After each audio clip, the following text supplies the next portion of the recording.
Welcome. This will be a longer practice. The first half will consist of a yang practice, and then the second half will consist of a yin sequence. You can manage the entire practice without any props other than maybe a floor and maybe a mat, if that's helpful to you. Otherwise, if you do want some useful props, a bolster or some soft padding might be useful for a prone twist that we do in the yin section of practice. Otherwise, maybe a couple blocks might be helpful, maybe some soft padding like blankets, pillows. The theme for class will be one of the most recognized worldwide asterism of bright stars in the sky, particularly during the evenings and nights from December through March, the great constellation Orion.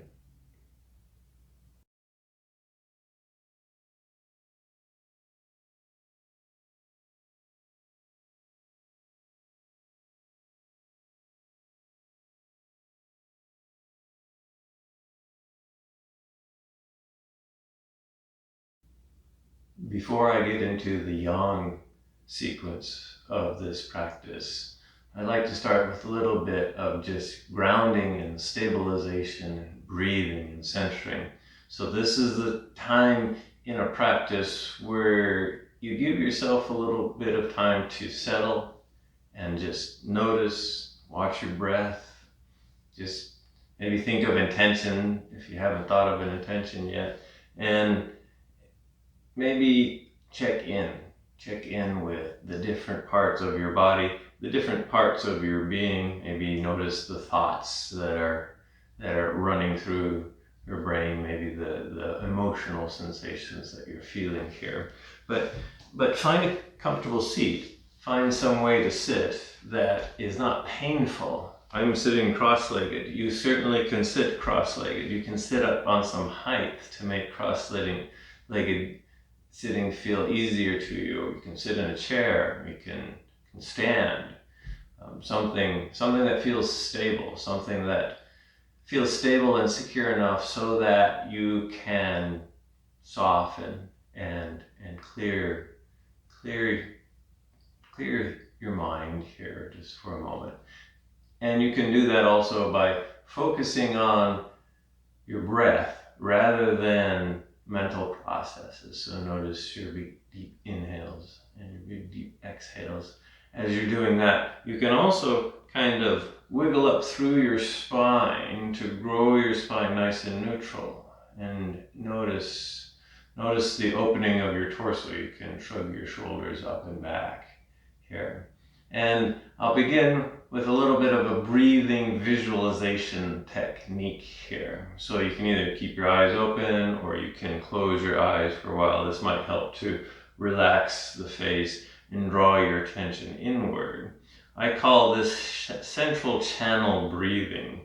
So in the ancient times when yogis were developing their theories on what was important in yoga practice, they were trying to identify important parts of the body, and they decided that the spine, for whatever reason, must be a crucial central part of the body.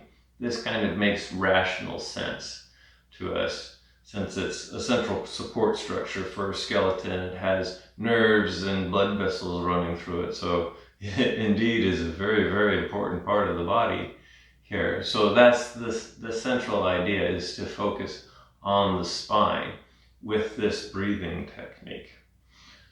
So if you'd like to follow along, then the idea is to draw your attention to the spine, the entire spine, your tailbone up through the crown of your head. We'll start with the tailbone, so the very bottom, some region at the very base of your torso. So if you know where your tailbone is, maybe that general area is where you begin your focus.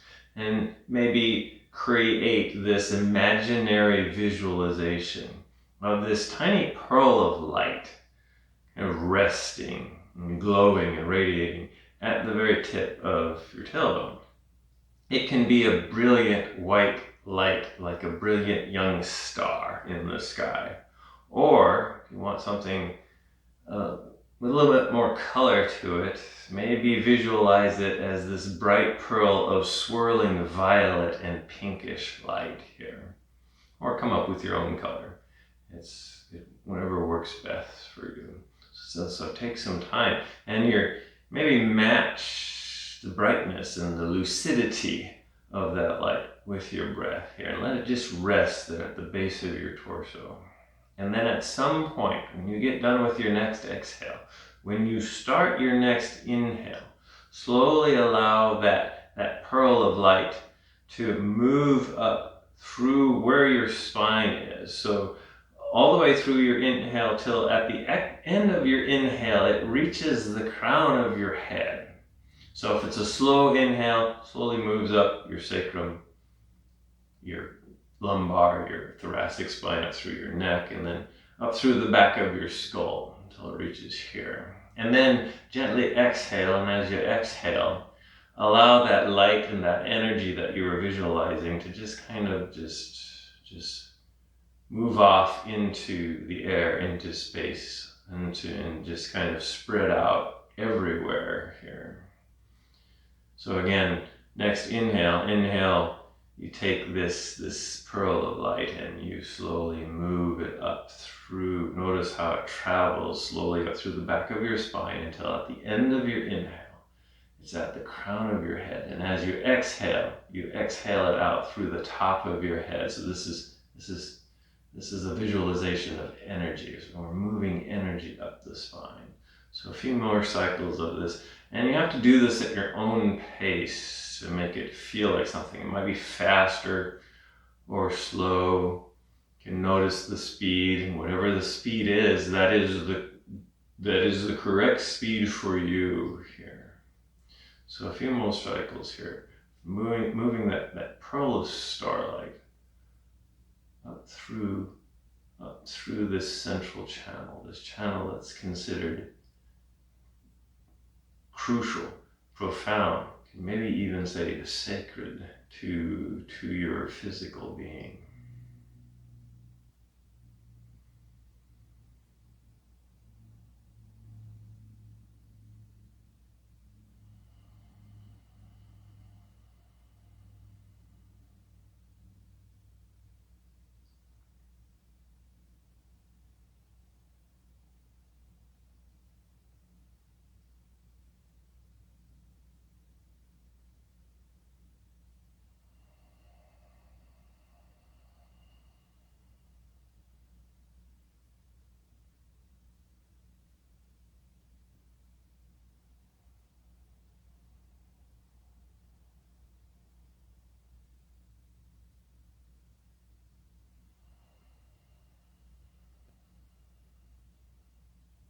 And at some point, you can drop the visualization. You can just kind of come back to a more organic and natural breath. If your eyes are closed, you can slowly open your eyes and wiggle around here.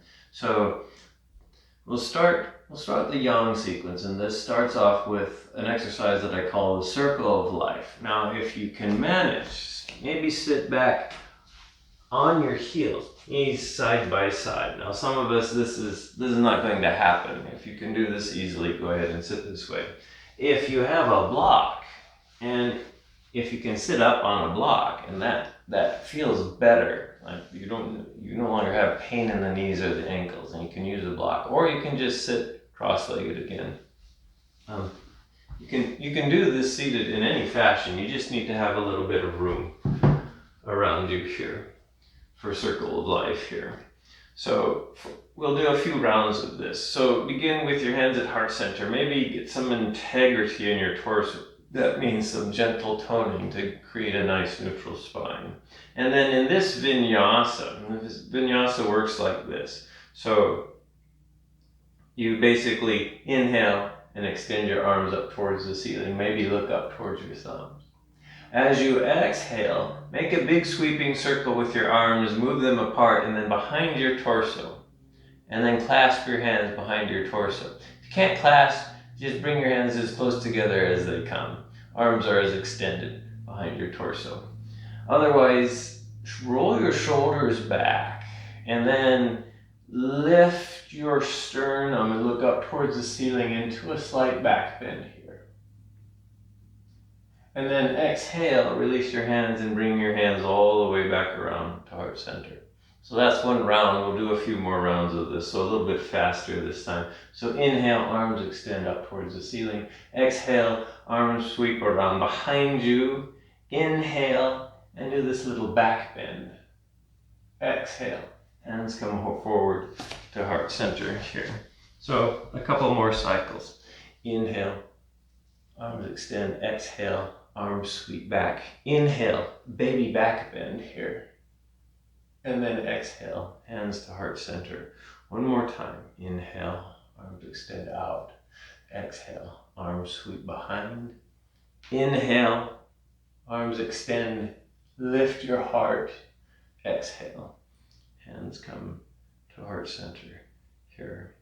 And then from here, you can either stay seated on your heels if this is a really comfortable way to sit, or you can go back to another seat that's maybe a little bit more comfortable. So you can come back to sitting cross-legged, or however you were sitting before. If you were sitting cross-legged, if you can remember which leg you had in front, maybe you switch legs here. Next, we're going to try a little bit, this is maybe more yin than yang. We'll try some neck tilting here. So again, create some integrity through your torso. Bring your spine back to neutral. Hands on knees or thighs, however you're sitting here comfortably. And then go ahead and tilt your neck over to one side, over to, let's say, the right side. So you're tilting it over to the right side. And then releasing and relaxing it, just let it tilt. Notice how this feels. Now, if this is an intense experience, notice that. That's the point here. If you need a little bit more intensity, take the right hand and place it on the ground. Drop the right or left shoulder, and that might create more intensity through the neck and the shoulder area. See how that feels. If this is still not enough, then you can take your right hand, reach up and over, and just rest it on next to the left ear. Don't pull with your arm, just add the weight of the arm to the head. And if that's too much, then don't do the arm thing here. So you're finding your edge here, and you're noticing the sensation. Breathe, send some breath there. Maybe send that pearl of starlight into that place of traction or tension here. So one more breath on this side. And then if you're using your arms, maybe bring your hand on the other side of your head. Use your hand to bring your head up, come back to center. And then all that on the other side, just tilt your head the other direction. Maybe to the left this time. Maybe this is enough. Maybe you stay here. Maybe you lower your right hand to the floor to drop that right shoulder here. And maybe that adds, maybe or maybe not, some sensation. If you want a little bit more intense experience in the neck, then you rest your left hand next to that right ear. Just add the weight of your arm to the experience and see how that feels. And back off if you need to on this side, and then a few breaths here into whatever you might be feeling. Again, we're not trying to break the neck here. We're just trying to create some healthy traction in the neck. One more breath here. And then bring your head back up. And then from here, come into a wide-legged child's pose. So first start by coming to hands and knees, coming into a table pose. And then slowly shift your hips back towards your heels and move your knees maybe wider than your hips here. So they come out maybe shoulder width, maybe mat width here. And then lower your torso, extend your arms out long here. We'll include some lateral bends here. So once you get settled here, then start inching your extended arms and your torso over to the left side, reaching and opening up through the right side here. Stop and settle for a moment, just to let your body just calm here. And then after that's happened, maybe you can spider walk your fingers a little bit farther over to the left, just to feel more lengthening happening in that right side here. Give yourself a couple of breaths to settle and breathe. Feel how the breath moves in that right side now that it's open. And then gently bring yourself back to center. And then gently move over to the right here. So the other side, same procedure here. Go to where you're feeling a little bit of resistance. Stop there for a moment to give yourself a chance to settle and soften.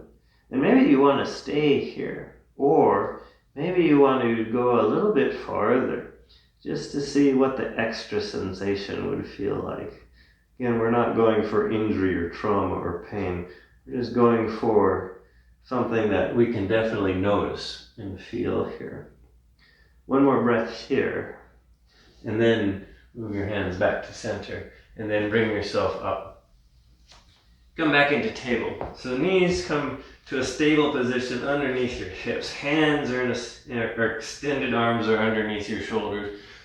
And then we'll do some cat and cow rolling here. Maybe we'll start with cow pose here. So sink your belly, tilt your tailbone up, and kind of extend and lift your sternum forward. You can look up if that's okay with your neck here into a nice cow pose, this back bend.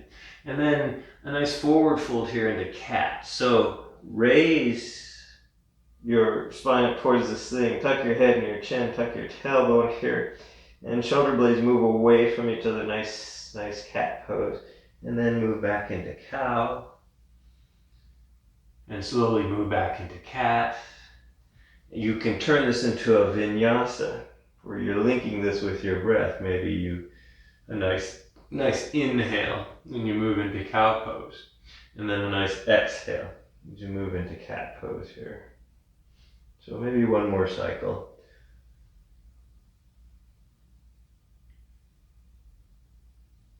And then slowly bring yourself back to hands and knees. We'll do a shoulder twist here in table pose. So plant this left hand, go get some integrity through that left arm. And then raise your right arm up towards the ceiling. And then bring the right arm back down and weave it in between the left hand and the left knee. Slowly begin to bend the left elbow and gently place your right shoulder on the ground here. If this is intense, you stay here. If you want a little bit more intensity, you can press that left arm into the ground to move this left shoulder up, just to create a more intense twist. Or you can even pick up the whole left arm and wrap it around the back of your torso. Some of you might be able to catch your right thigh here. And then maybe stay here and just notice everything that's going on in this posture here. And then if you have the left arm around, bring the left arm back, push the left arm up. Release the right arm, sweep it up towards the ceiling just to open up through the front of the torso, and then come back to table pose. We've got all that to do on the other side now here. So now it's the right hand that roots. Lift the left arm up, and then sweep the left arm in between the right arm and the right knee, and slowly lower your left shoulder onto the ground here. Decide how this feels. Either stay here or maybe press into the ground with the right arm to create more sensation, or wrap the right arm around the torso and then just pause to notice your breath and notice the sensations. And then after the end of your next breath, bring this arm back around, plant it into the floor, and then release the left arm, bring it up towards the ceiling, and then plant the left hand back down onto the ground. From here, we'll try the opposite shoulder stretch. We'll try puppy pose here. So from hands and knees, start to walk your extended arms forward. Hands are shoulder width apart, if not slightly wider, as you begin to lower your sternum down towards the floor here. And then at some point, begin to just soften your torso. Almost let it sag like you're in a cow pose here. You're kind of rooting through your hands. Your arms are almost active to keep things stable here. And if you're feeling this in your shoulders and in your upper back, then you kind of get the point to puppy pose. So head can rest on the floor, head can be suspended, head can be looking forward here. Just one more breath in puppy pose.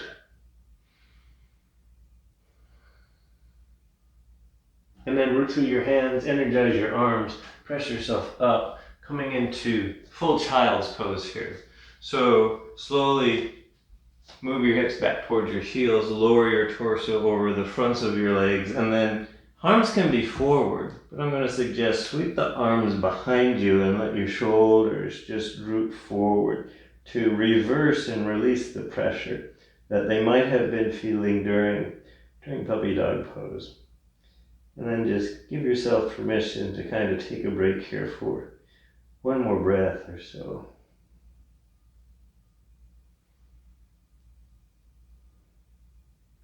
And then slowly make your way up. Come back to table, and from table we're making our way into downward facing dog.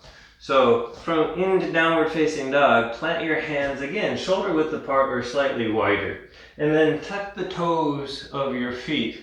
And then begin to lift your hips up towards the ceiling, rooting through your hands and your feet, trying to maintain a nice neutral spine here. That means knees can be bent. And by the way, if downward facing dog doesn't work for you, you can always keep your knees on the ground. Do basically a half downward facing dog or a modified form of puppy pose here. Hands, feet are rooted. Arms and legs are extended as they can be, but your torso feels kind of neutral, like it's not in an extreme forward fold here. One more breath here. And then begin to walk your hands back. So we're moving ourselves into a forward fold here, near the back of the mat. Feet are a comfortable, stable width apart. That means you have to move them farther apart or together, then do so. This is sometimes called Ragdoll Pose here. So knees can be soft here. They can be actually really bent if they need to be here. And you can just dangle here for a while. You can clasp your elbows, you can nod your head yes, shake your head no here. Just kind of release some tension. Some things kind of drain away here on the upper torso for a while. Your lower torso is kind of working here to kind of keep your balance and stay stable here. One more breath here in Ragdoll Pose. And then we're rolling up to standing here. So you can release your arms at some point. Again, knees can be soft if they need to be. Start with your hips and your lower spine and see if you can slowly roll up and unroll your spine, one vertebra at a time, coming up with your neck and your head last until you're finally standing. And from here we'll stand for a moment in what's known as mountain pose. Mountain pose is standing with stability, standing with softness. So I consider mountain pose a yang pose in that there is light toning going on through the body to maintain this state of stability like a mountain. That's why it's called mountain pose here. So feet are stable width apart. They can be together or they can be even hip or shoulder width apart. There's a light toning through the lower legs, the upper legs. The feet are solidly connected to the ground, and then you draw that sense of stability through your torso, so there's a aliveness, an attentiveness in the torso, in the spine. Shoulders are rolled back to open the front of the torso. Arms are extended, palms face forward, just to again to keep the torso open here. Head and neck are nice and neutral. Face and jaw are soft. Eyes are soft here. You're gazing off into the distance. And then just notice this. I sometimes call this superhero pose here. So you've just saved the city. How do you feel? How to stand as if you did just save the city from certain doom. How would that feel? How would you stand here? This is what mountain pose should feel like. So one more breath here. And then from here we'll move into a warrior two flow here. So take a wide stance. Bring your feet much wider than they. What I like to say is bring your feet and legs as wide apart as you can that still feels stable to you. You can generate a stableness and aliveness in your legs. So it's pretty wide, but not so wide that you feel unbalanced here. And then from here, take your right foot. So I'm not shadowing you here. I'm not mirroring you. Take your right foot and turn it out to the right. 90 degrees here. We're setting up the stance for a warrior 2 flow here. Bring your hands at heart center here. And then kind of make sure there's some integrity in your hips. Your torso's nice and long. Face is still soft here. As you exhale and bend this right knee and let it drift over the front foot and extend your arms out in either direction. Right arm goes right, left arm goes left, fingers point out, and then maybe look over and gaze over with a nice neutral neck over the front middle fingers here. And then inhale, straighten the leg, bring the hands back together in front of heart center. So that's the flow here. So exhale, move into your version of warrior 2 if you're familiar with that pose here. You can maybe go deeper if you feel that feels good to you. And then on the inhale, come back to heart center. So exhale and expand into warrior 2, and then inhale, hands to heart center. So maybe a couple more cycles on this side here.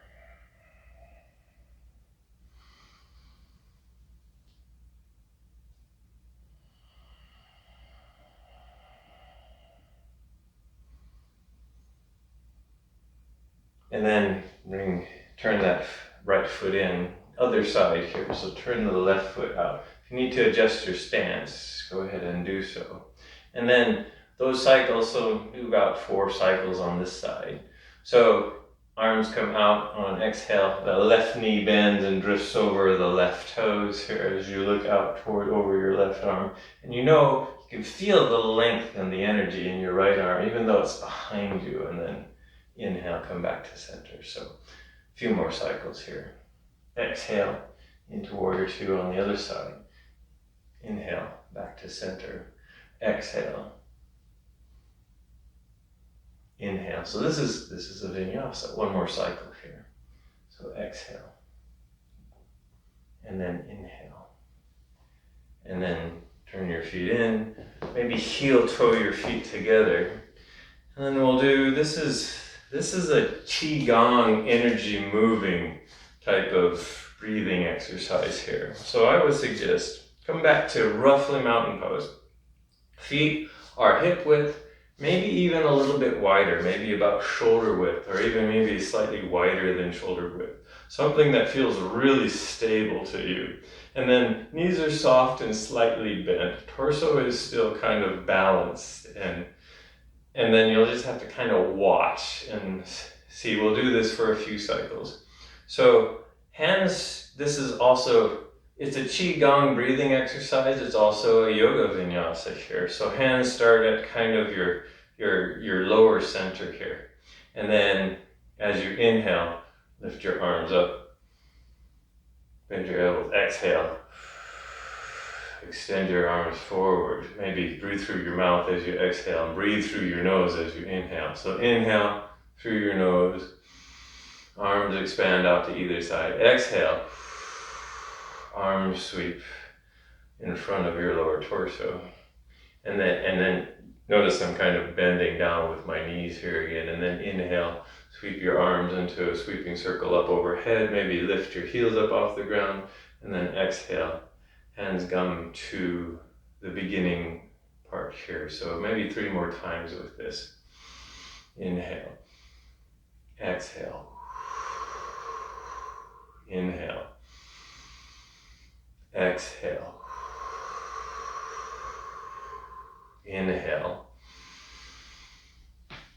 Exhale.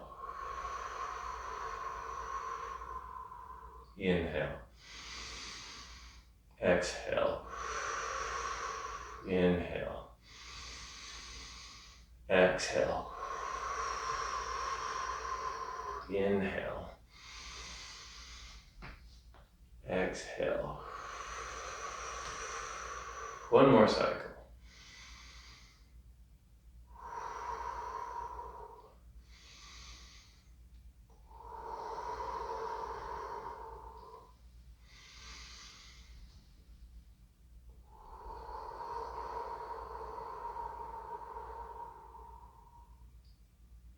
From here, we're going to try to get down back onto the ground into a yoga squat. Now, if your heels come up off the ground when you come into a squat, then maybe put some height underneath your heels. I'm just using a blanket here. Maybe you don't need a blanket. Maybe you need 2 blankets here.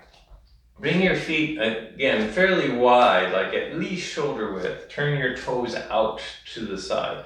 And then, while trying to maintain a neutral upright spine, begin to lower your hips towards the floor. So knees kind of move out over the feet. You can adjust how the feet point so the knees can track more comfortably for you, however that is. And come to yoga squat. This is part of the yang sequence. So if it takes energy and muscles to stay balanced here, then go ahead and stay here. We're not here for very long.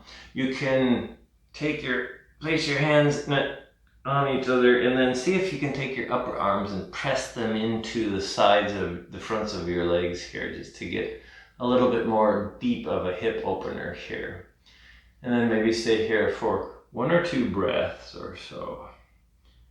And then release your arms, release your hands. Either go forward or back to roll out of the squat here until you're seated. Legs are forward. And that was sort of, we're segueing now from the yang sequence into the yin sequence. So this is the first long held yin posture. This is butterfly. So if you want to, you can sit up on a little bit of padding like I am. Otherwise, and then bend your knees, bring the bottoms of your feet together, lower your knees out to either side. If this brings any sort of instability to a knee or both knees, find supports like pillows or blankets or blocks or bolsters here to put under 1 or both knees. Heels can be fairly far from the hips. You can make a diamond shape here. And then this is the beginning of butterfly. So if this is enough of a hip opener for you, you're feeling something here, you can always just stay here with a nice neutral spine. Or you can even lean back onto the floor, come into a reclined butterfly. So that's also another option. Otherwise, the idea is to begin to fold forward. Now you begin the folding by hinging from your hip sockets. And then when that is done, you round from the rest of your spine. And you do that by releasing the muscles in your torso. So we're segueing away from a kind of yoga where we're paying attention to the muscle toning, and now we're trying to release the muscle toning in the yin section. And then we'll stay here in butterfly for a few minutes. You can put as many props as you need. If you only fold forward a little bit and stop, you can always take, if you have a bolster, you can always just rest your head and your neck on the bolster here. Or if you have other props, you can use the other props here. Blocks and bolsters to rest your head on here. You can get creative with props. Otherwise, if you're fine with just hanging in midair too, some of you, you're resting your head, your torso on the ground. That's fine too. If you're hanging in midair, and that's fine, and that feels okay. Again, this is a practice of internal sensation. You're gauging what you feel. So, which means you don't worry too much about what it looks like. You're worried more about what it feels like. And this helps you stay out of pain and injury, because if you're more likely to do something different if you're feeling pain here. And then, so the 3 principles of a yin practice are find your edge, which is make the shape that your body makes and stops at and feels the traction and the stopping points here. The second time is to stay for a while so that you can actually feel and experience those stopping points. Breathe into them. Maybe send that pearl of violet and pink starlight into that area and let it just swirl around there for a while here. And the third principle is do this for a while. Do this for some time here. And then just notice all these things that are happening here, your being here. So I thought I would bring attention to, as we're bringing attention to our sensations and our being, I'm bringing attention to probably one of the most famous constellations in the night sky. I call it one of the big three, because it is so bright and so characteristic that it's something that everyone should be able to identify, no matter who you are. Just because, even if you live in a big city where there's a lot of light pollution, the stars are so bright in these constellations that you can see them. The three biggies are, of course, Orion, the Big Dipper in the northern hemisphere, and the Southern Cross in the southern hemisphere. But of course, you can only see the Big Dipper if you live in the northern hemisphere. You can only see the Southern Cross if you live in the southern hemisphere. But the constellation of Orion is on what's known as the celestial equator. And the celestial equator is, well, if you take the Earth's equator and you project it out into space, then that imaginary projection would be the celestial equator. The stars seem to be on an imaginary sphere on that equator here. And so that's where the stars, particularly the most famous stars of Orion, the belt, the three equidistant bright stars in the belt of Orion, they're all on that celestial equator. The implication of this is that all human beings, all permanent habitable places in the world can see this asterism of stars, this constellation of stars, at some point in time during the year. Except maybe at the South Pole, and there's only a few random scientists living at the South Pole. Everywhere else, during some time of the night, some time of the year, you eventually can see this bright asterism of stars. Just one more breath here in butterfly. And then at some point, go ahead and bring yourself up. Lengthen your torso out. Maybe you have to do little twists, or maybe a mini back bend to work out the stagnation in the torso. And then bring your knees back together. You can use your hands and your arms to do that. You can extend your legs long. You can kind of wiggle your feet around here a little bit. A good counter pose for butterfly is reclined windshield wipers. So bend your knees, feet on the floor, feet far away from each other. Hands behind your torso, arms extended. Very gently lower both knees over to one side. Gently bring them back up to center.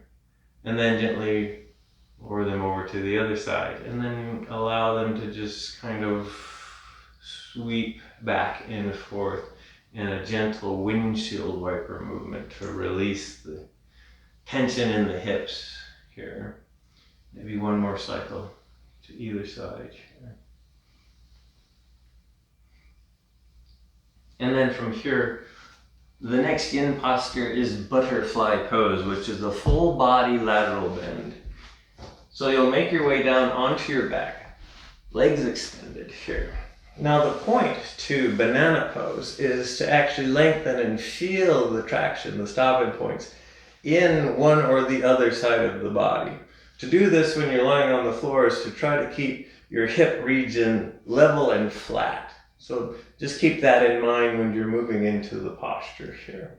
So we'll open up through the right side first. So that means we'll move things over to the left. So keeping the hips still and flat. Start working your extended legs and feet over to the left as far as they go until they don't go anymore, until they're stopped here. And then you can do different things. You can cross the feet here. You can move your torso then over to the left side as well. So both legs and torso are moving to the left so that you make this crescent shape since the hips are staying in place. And somewhere, maybe in the right side, you're finding your stopping point. You're feeling some traction being generated somewhere. Maybe it's in the hip, maybe it's down in the right leg, maybe it's somewhere up in the torso. You can extend your arms if that feels okay. You can clasp the right arm with your left hand and maybe create a bit of a stretch feeling in the right shoulder, in the right arm. And then make sure your head and neck are nice and comfortable. So if they got all kinked and rolled around, kind of unkink them here. And then we'll just stay here now for a few minutes. Here in banana pose here.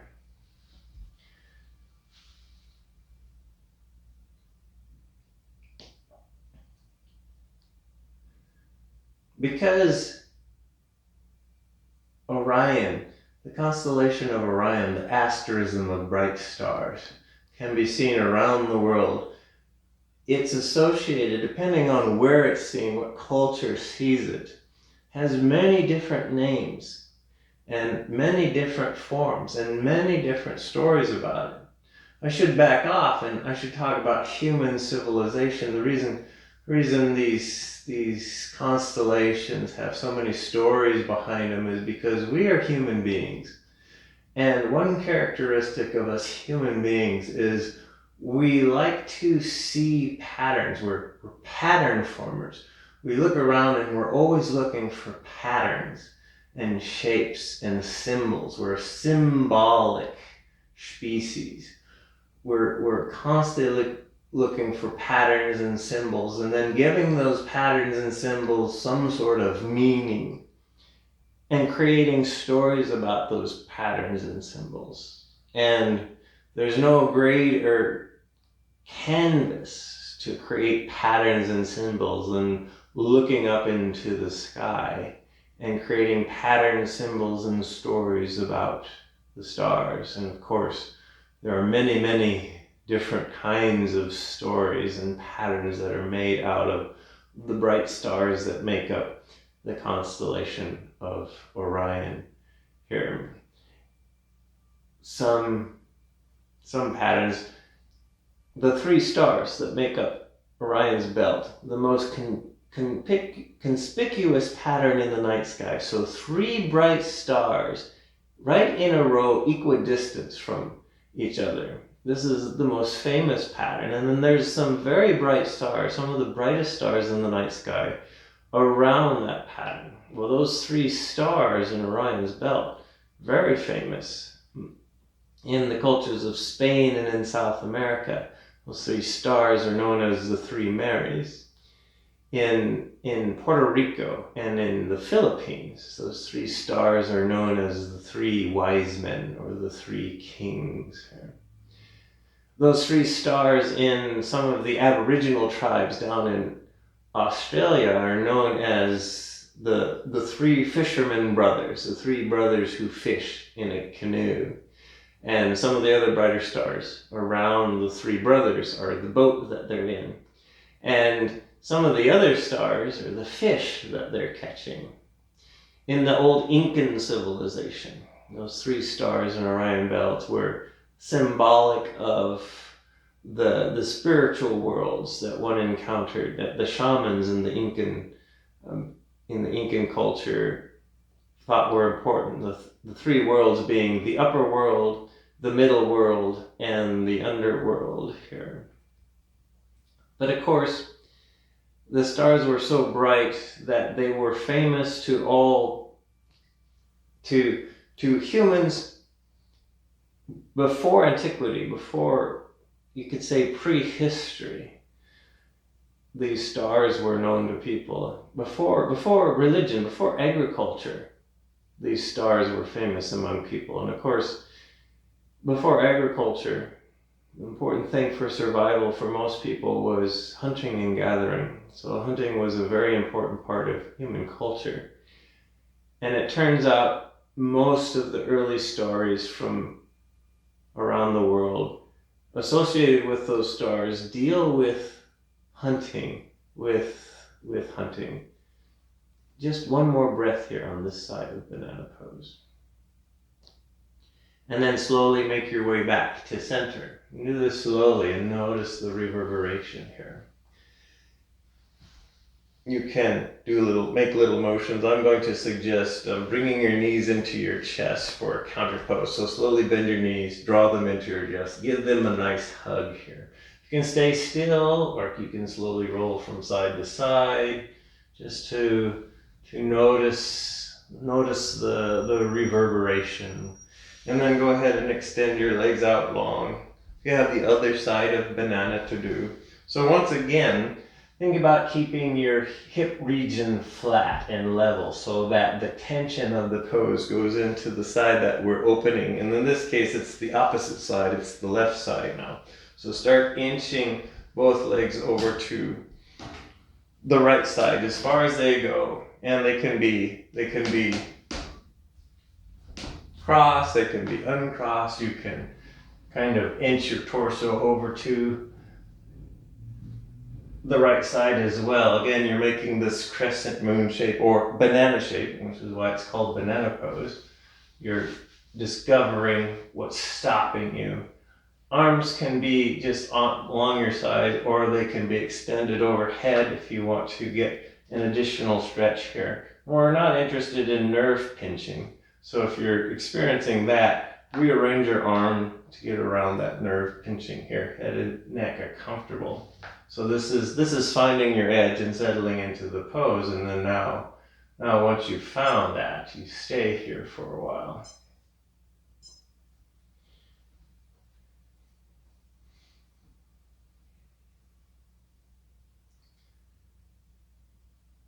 So these stars in the constellation, they were often associated with hunting. We know this.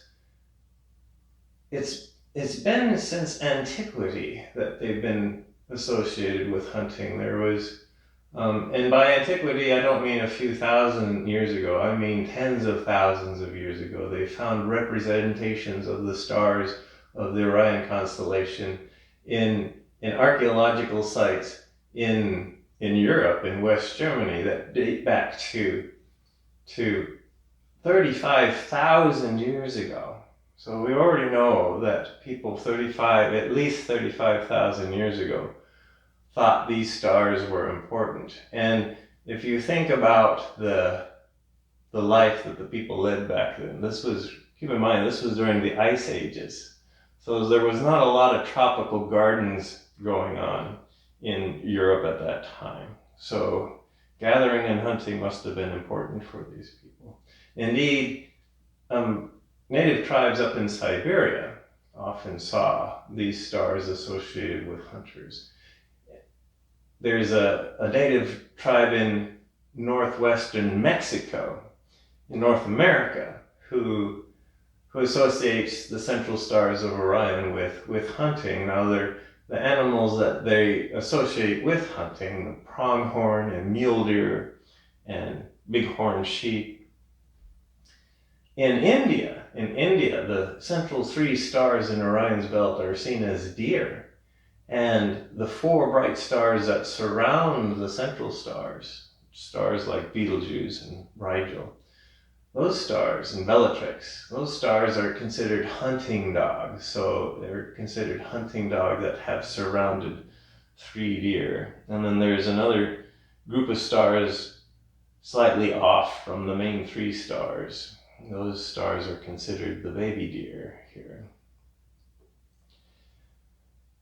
So it was always considered, in a lot of different cultures, considered associated with hunting, but the main stories that we have about Orion come from the ancient Greeks. And indeed, the ancient Greeks believed, they were anthropomorphic. The bright stars in Orion do lend themselves well to make a human figure. That's what anthropomorphic means. It means we take something that's not human and attribute to it human characteristics.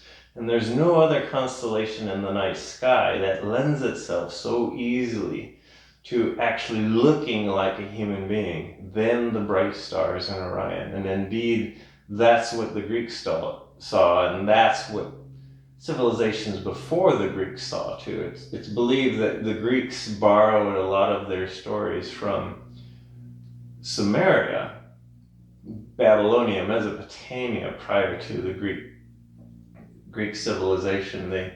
They borrowed some of their stories from the stories of Gilgamesh in Sumeria 5,000 years ago. The stories that the Greeks made up for Orion 2,000 to 3,000 years ago, whereas of a great hunter. It was a great male, masculine hunter. Just one more breath on this side of banana pose. And then at some point, go ahead and release. You can come back to center. Again, you can do any kind of little movements that you need to just notice the kinks and the reverberation, the stiffness from being in that posture for so long. I'm going to suggest just maybe giving your knees a nice hug and kind of rolling around here gently from side to side. At some point, roll over to one side. Bring yourself up. And then coming into a back bend. This back bend is known as Sphinx pose here. So make your way onto your belly. Extend your legs comfortably out behind you. And then draw your elbows underneath your shoulders, shoulder width apart. And if you don't know what shoulder width apart is, clasp your elbows with your hands, and then that's going to be approximately shoulder width apart. Move your elbows a little bit so that you can release the muscle tension in your arms so that you're transmitting your weight, torso weight through your upper arm bones here. Let your torso relax so your spine sags. That sets up a gentle compression in your low back. If it's just a gentle feeling of tightness and compression, that's what we're going for. That's your edge. That's what you're trying to feel. If it's painful, then that's not helping you very much. So you can kind of move your elbows forward to find something that you can maybe still feel, but it's no longer painful. If you don't feel anything in Sphinx, you can always come up into Seal. And Seal is where you straighten and lock your arms and lock your elbows off like this. And if this is not harmful to you, anybody can do this posture. If this gets too intense, then you just invite yourself back down onto Sphinx. Some things you can do with your head is you can hold your head up, you can release your head, or you can put a block underneath your head, let your forehead rest on a block.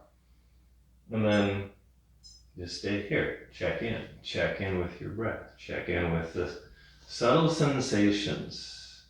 And if they're not harmful, maybe they're slightly uncomfortable, then maybe just stick with them, just notice them. That's why I'm talking about stars, is we live in such an urban culture, we rarely look up at the sky and notice the stars.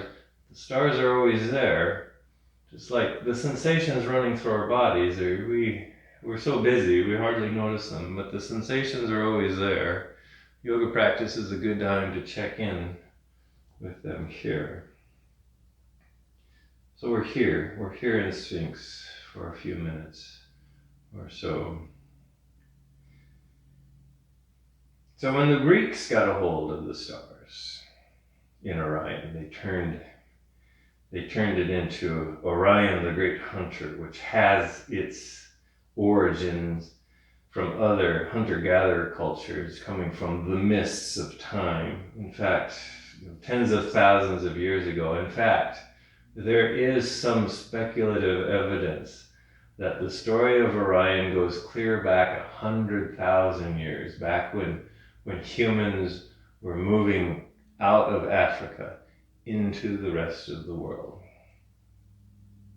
But the Greek story is about this giant hunter. the greatest hunter, the greatest human mortal hunter the world had ever seen and ever known. It was Orion.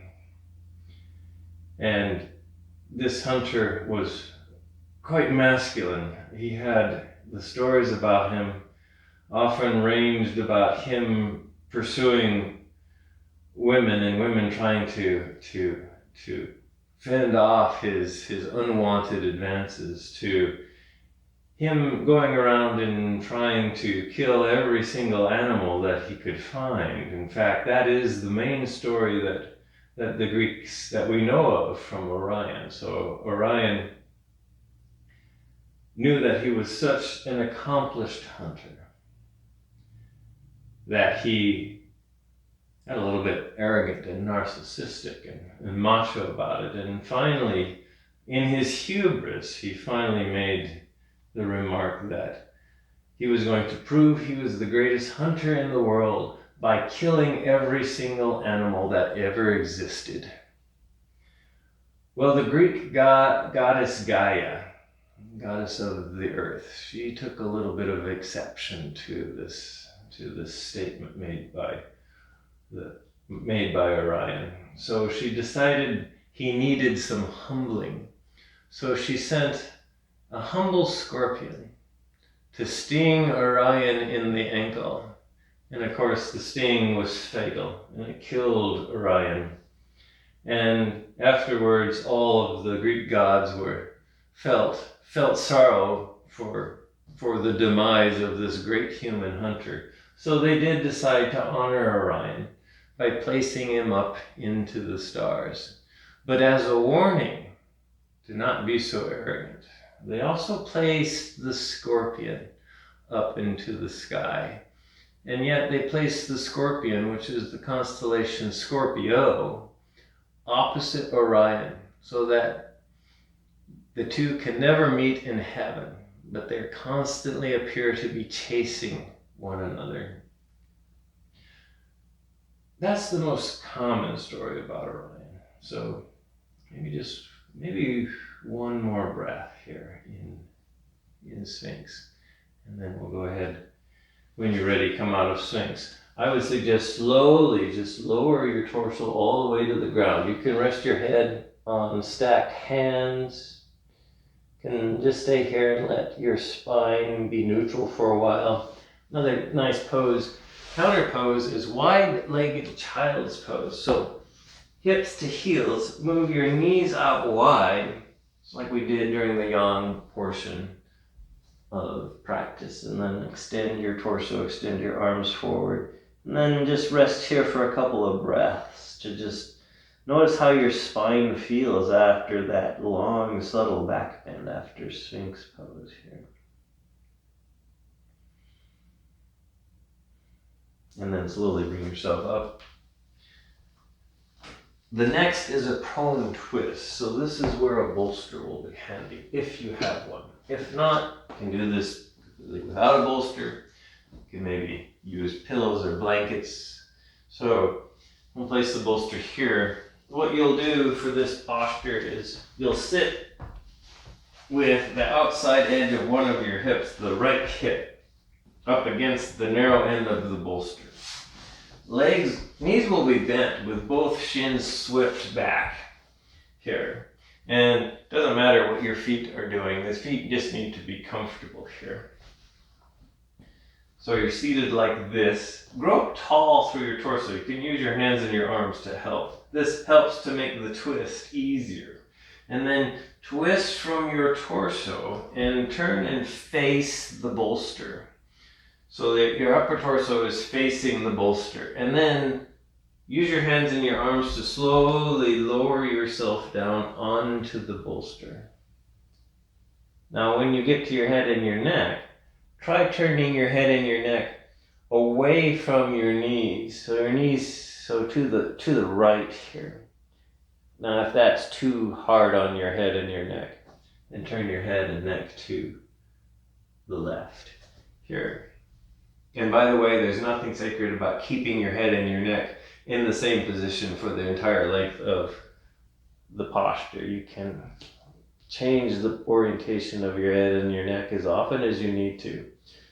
I'm just trying to stay into this back bend, into the rest of the torso here. Arms are comfortably resting on the floor, and your torso is comfortably resting on the floor if you don't have a prop, or on the bolster here. So this is the twist. And then we'll stay here for a few minutes on this side.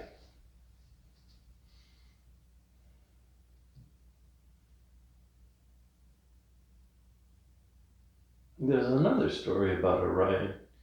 There was a story that the goddess Artemis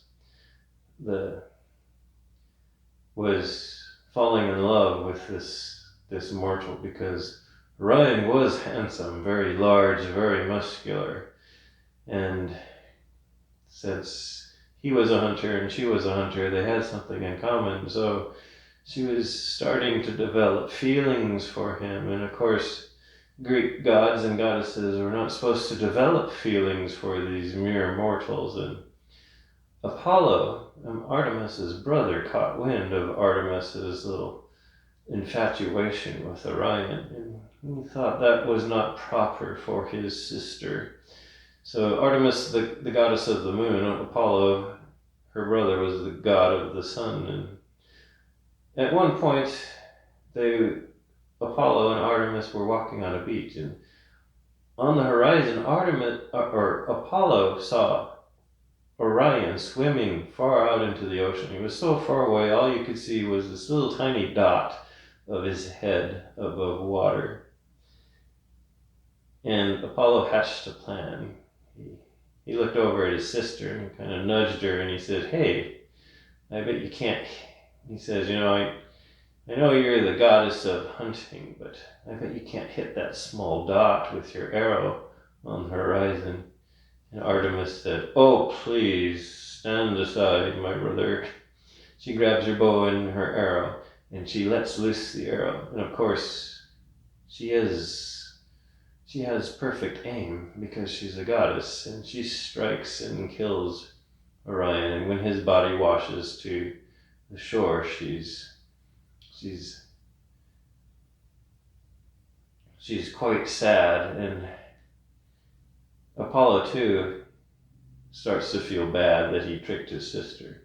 So to kind of make up for tricking his sister, he promises to place Orion into the heavens. And since Artemis is the moon, she often will go by and get to visit Orion at least once a month here.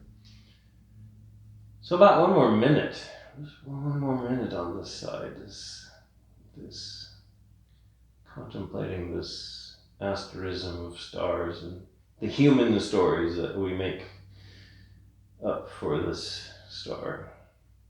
Of course, the stars are just stars in the sky. They're very brilliant stars. Most of the stars, like the 3 stars in the belt, those are all supermassive blue giant stars.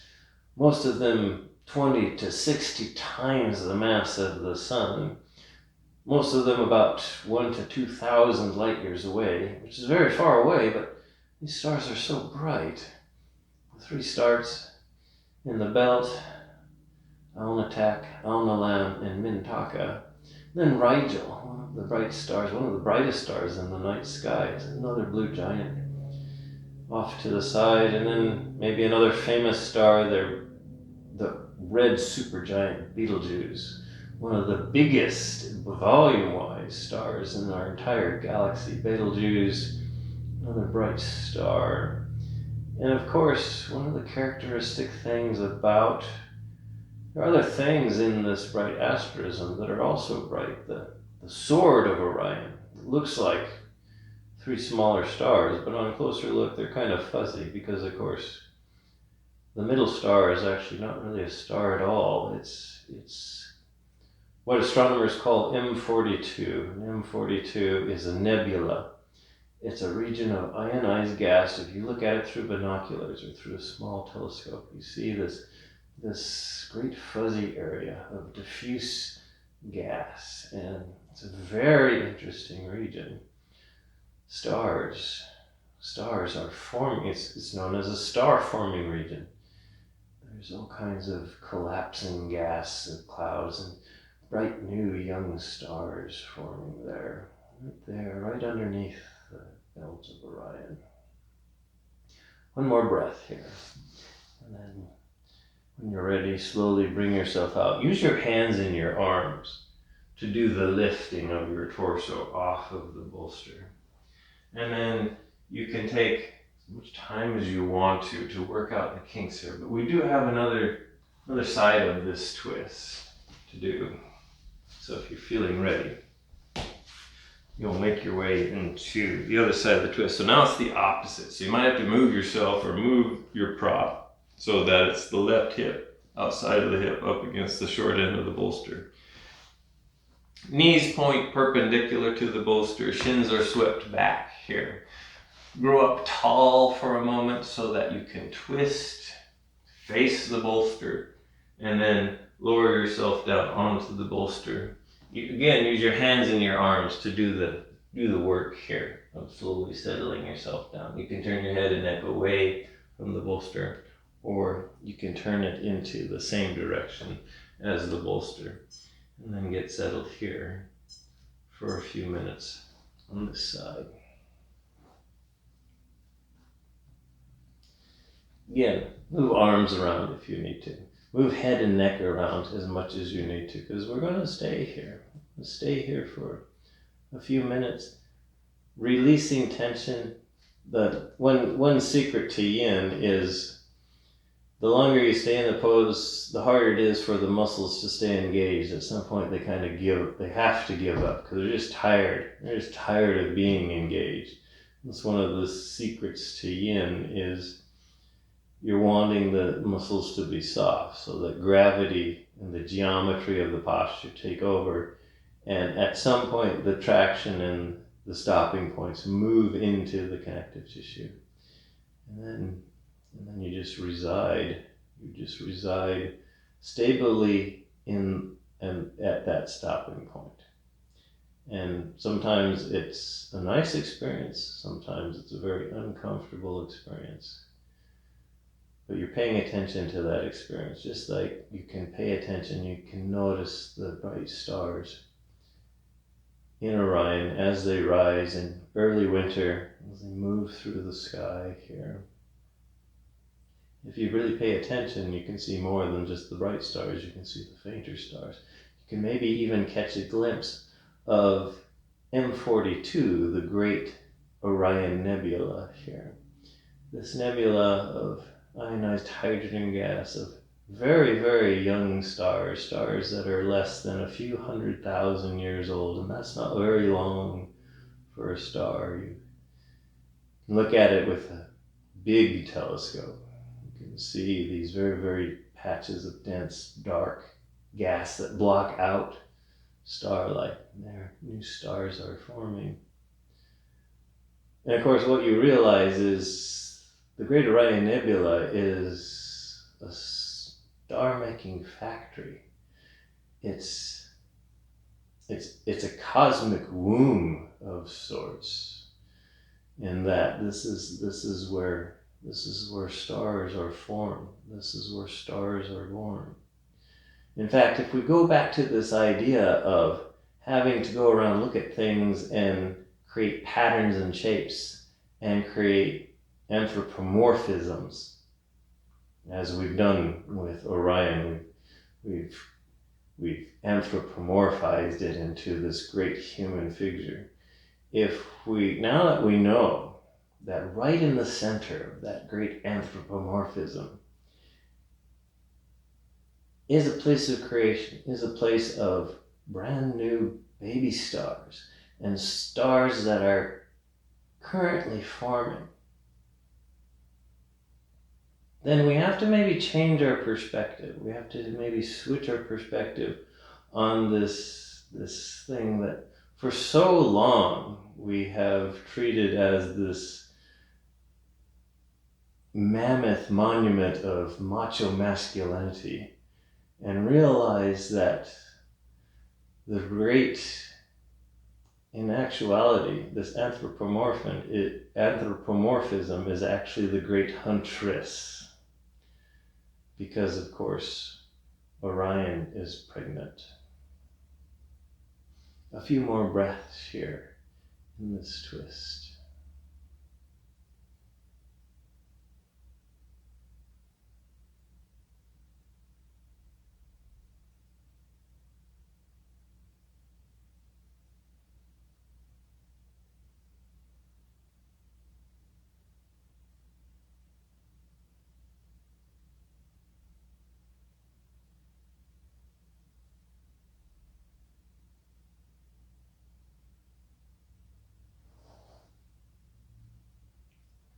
Slowly come out when you're ready.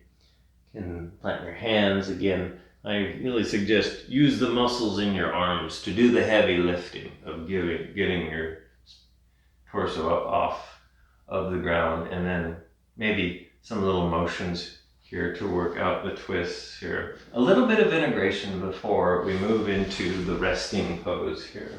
So maybe make your way onto your back.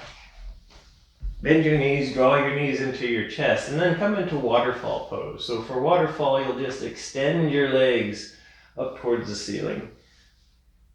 Arms can be extended along your sides, hands face down, or if it feels more stable, you can clasp the back of your thigh, of your upper legs here. And then just stay here for a few breaths, kind of reaching up through the heels of your feet. You can also do things like point and flex your feet while you're here. So maybe point and flex, point, flex, point, and flex here.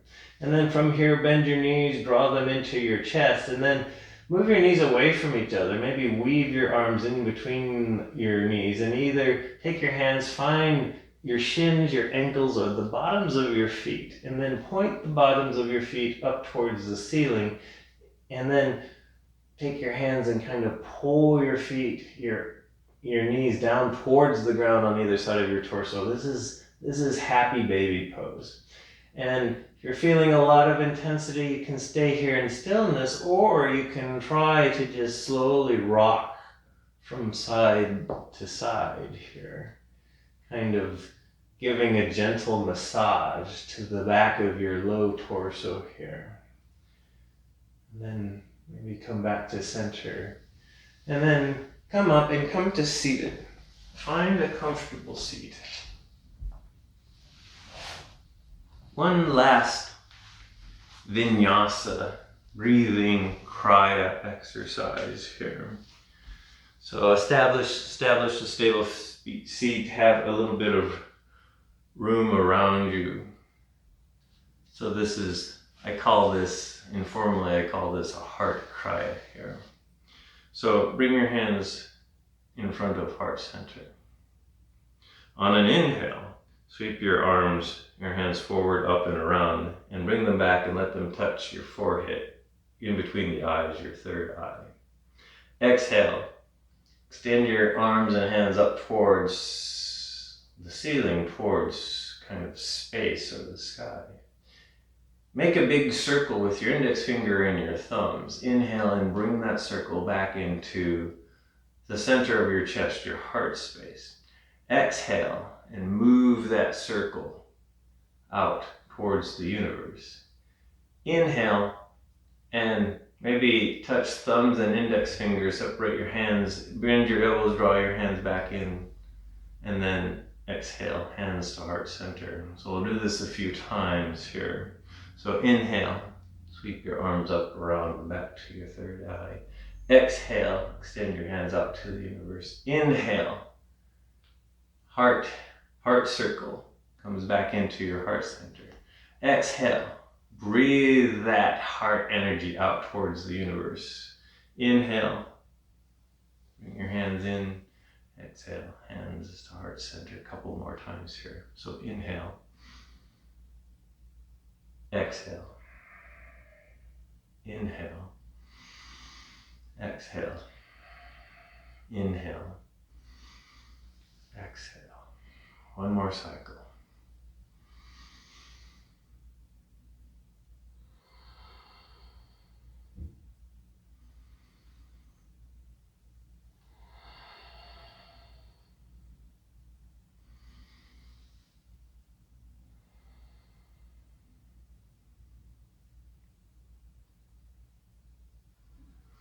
From here, it's a little bit of free form yoga. Any kind of movement or postures you'd like to practice before we move into the final resting posture, Shavasana. So, when you're ready, settle into Shavasana. Lay on your back, arms and legs extended. Arms and legs far enough away from each other so that they can release and relax. You can maybe kind of wiggle them around to kind of work out any excess tension or energy and then let them settle. Head and neck are nice and neutral and comfortable. If you have things like pillows and blankets, this is the time to get pillows and blankets to create more a sense of ease and comfort, which will make a more stable and secure feeling in this final posture. If you have another resting pose that you like, then maybe do that here. We're here for a few minutes and do a quick body scan and go through and notice if there's any kind of tension. And it might not just be physical tension, it might be mental tension. And give it permission to soften and grow fuzzy and to release and feel the stability of the floor underneath you.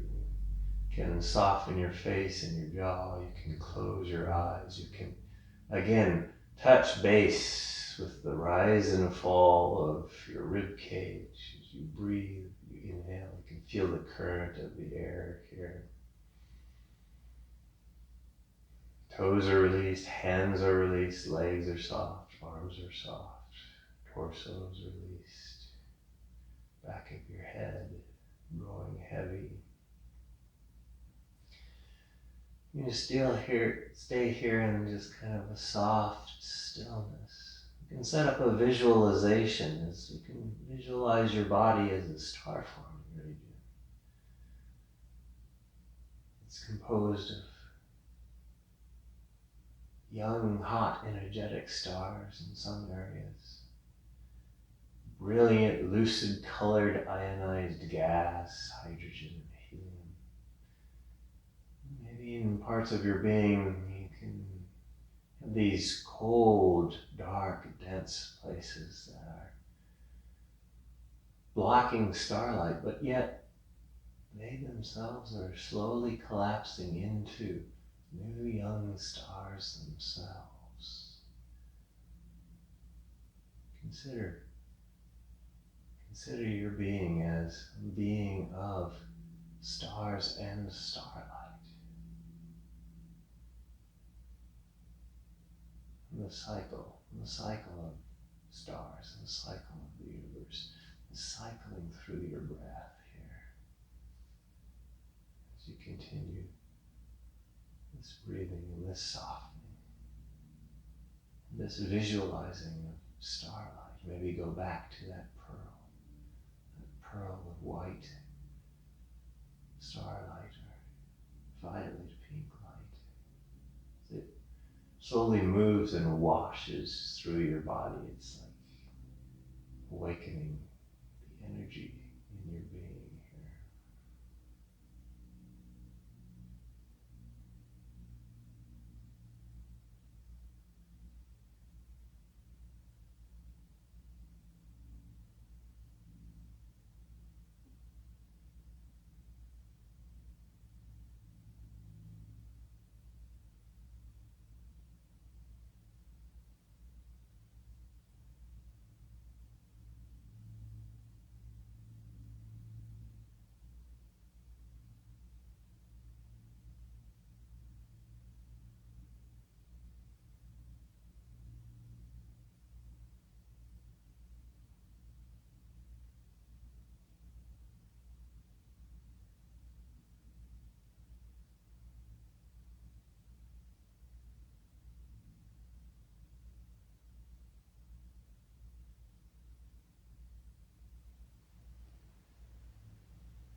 some point, begin to bring yourself back. Begin to deepen your breath. Bring small movements into fingers, into toes. Expand that movement into wrists and into ankles, into arms and into legs. If you wish, you can gently begin to slowly rock your head back and forth, making more little subtle movements to wake yourself up. And at some point, slowly, gently bend both knees and roll yourself gently onto one side. Stay there for a moment. Cultivate a deep sense of gratitude for your practice and your efforts, but also a deep sense of gratitude for you, your unique manifestation in this universe. The universe is ecstatically joyful that you are here. And then when you're ready, bring yourself back up to a comfortable seat. Once you have established your seat, bring your hands together at heart center. And I'll end this practice with an Om.